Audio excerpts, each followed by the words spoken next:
కొబ్బరిని అండ్ ఆనియన్ని మంచిగా రోస్ట్ చేసుకోవాలి. ఆ తర్వాత వెల్లుల్లి రెబ్బలు, పచ్చిమిర్చి అండ్ అల్లం వేసుకొని దాన్ని స్లో ఫ్లేమ్లో వితౌట్ ఆయిల్ రోస్ట్ చేయాలి. ఆ తర్వాత ఇవన్నీ కలిపేసి దాన్ని మిక్సీ కొట్టి పక్కన పెట్టుకోవాలి. అదే పెనంలో నూనె వేసేసుకొని బిర్యానీ స్పైసెస్ వేసుకొని ఇప్పుడు తిప్పి కొట్టుకున్న పేస్ట్ ఉంది కదా, ఆ పేస్ట్ కూడా వేసేసి పసుపు కూడా వేసేసి అలా మిక్స్ చేస్తూ ఫ్రై చేయాలి. ఆ తర్వాత కసూరి మేతి కూడా వేసేసి అలా మిక్స్ చేయాలి దాన్ని.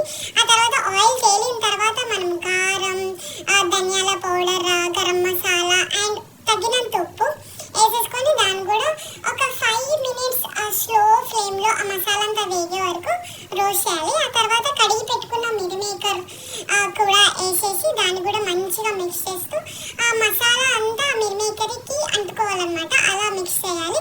ఆ తర్వాత టమాటా కూడా వేసేసి దాన్ని కూడా మంచి మిక్స్ చేసేసిన తర్వాత మనకి కూరకి ఎంత వాటర్ కావాలో అంత వాటర్ పోసేసుకొని ఒక 10 minutes స్లో ఫ్లేమ్లో మంచిగా ఉడికిస్తే మిల్ మేకర్ మసాలా కర్రీ రెడీ. ఇది చాలా బాగుంటుంది, మీరు ట్రై చేసి